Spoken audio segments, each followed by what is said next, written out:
Hi everybody, welcome to our third video in our series about Flexbox. I think this will be the last one if I can get through everything. So let's jump into it. So today we're going to cover the Flexbox sizing properties. So the first one we're going to cover is called Flex Basis. So Flex Basis. And basically Flex Basis, the default is set to auto. What Flex Basis is the Flexbox version of the width property. So it's width when your axis is running horizontally when you have flex direction row, which is most of the time that's what you're using Flexbox for. If you have column, it will be the height of your flex items. So with Flex Basis auto, what that really does is essentially it looks for with auto, it looks for any width property set on the flex item, and if that's not there, it just defaults to content, which is exactly what it's doing right here. It's the width, it sets the width to how wide the content is, which is here is just our text. I added a little more text in there just for demonstration. So if I shrink this, see how it's not going to shrink anymore because it really can't. It doesn't want to cause overflow with this text. So it sets the Flex Basis to set to auto. It's going to just leave it like that. Now, if I change the Flex Basis to say 200 pixels and save and refresh, there we go. It will keep it 200 pixels, but then I can still shrink it if it needs to. It's still flexible, which is nice. Now, if I don't want that kind of behavior, it'll take us to our next property called Flex Shrink. And what I can do is with the Flex Shrink, I'll set it to, I could put it on here. This box class is just applying to all of them.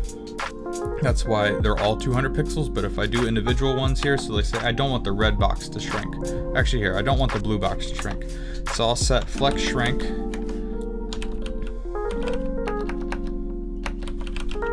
to 0. By default, the shrink is set to 1, so it will shrink.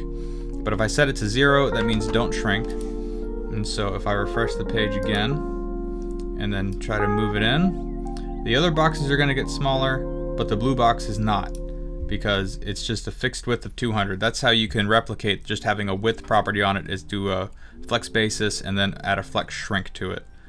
And then if I wanted to, I could also do Flex. Another thing with Flex Shrink is if I did Flex Shrink and then I gave it a higher number, because the default number is 1. So if I said Flex Shrink 4 on the red box here, if I save that and then bring it in, notice how, let me refresh. Notice how when I'll bring it out, they're all 200 pixels because it all kind of stems from the Flex Basis. It works off of the Flex Basis and then it works out from there. It grows or shrinks from that. So right now they're all 200, and then the second the viewport's going to come in, watch the red box is going to shrink a lot faster. See, the red box has already hit its limit there, while these other boxes still have some room to shrink.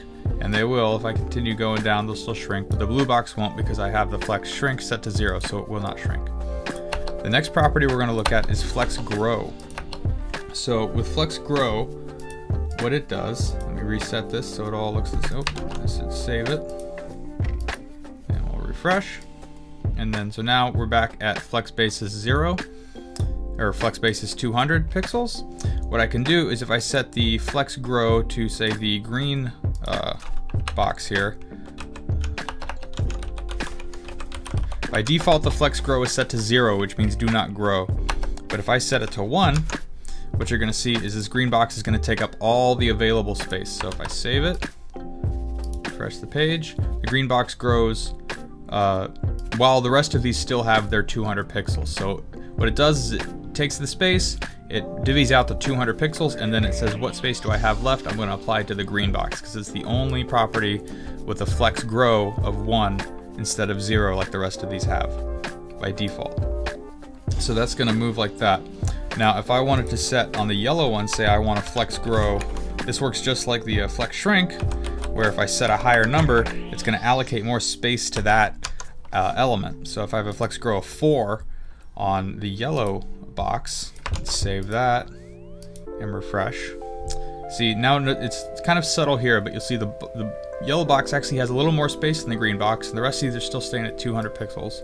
So if I shrink it back down, it'll go to 200, and it'll go all the way down. But then if I start expanding it out, you'll see the yellow box is growing much faster than the green box. The green box is still growing, but just not as fast as the yellow box. So that's how that works, is that it divvies out more of the space to whichever element has the higher number, sort of the opposite of the flex shrink.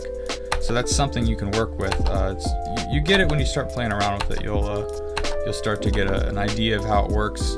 Let's see. Oh yeah, and one thing I forgot to mention is that flex basis overrides any width that's set. If you set the flex basis to 300 pixels, it's gonna override. If you have a width of 50, the flex basis takes precedence over the width.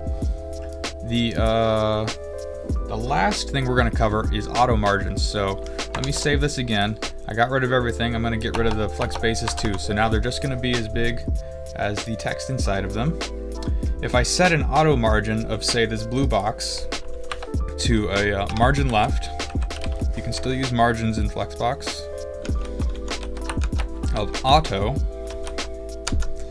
I don't know why I keep saying auto, so weird. If you set it to auto and then you save, what it's going to do is it's going to put a margin here and it's going to push everything over to this side of the screen. So now it's auto, remember, takes up as much space as it can before it hits something. So this, if you could see this, like, it's probably, you could see how in a website, if you want to lay something out, you could have the logo over here and you could have a nav over here, and this would be perfect for pushing everything over to this side, but it still remains responsive. So it'll just allocate any extra space to that margin and push everything over to the right side. One last thing I forgot to mention was the shorthand property for the flex, grow, and basis properties. So if I wanted to set, I'm gonna reset all of this so it all looks like it did before.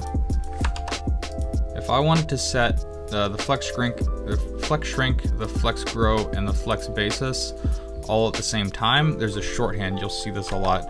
So it's just the flex keyword, and then the ordering is the grow, the shrink, and then the basis.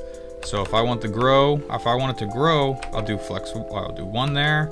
If I do not want it to shrink, I'll do 0, and say I want the flex basis to be 400 pixels, or let me just do 250 pixels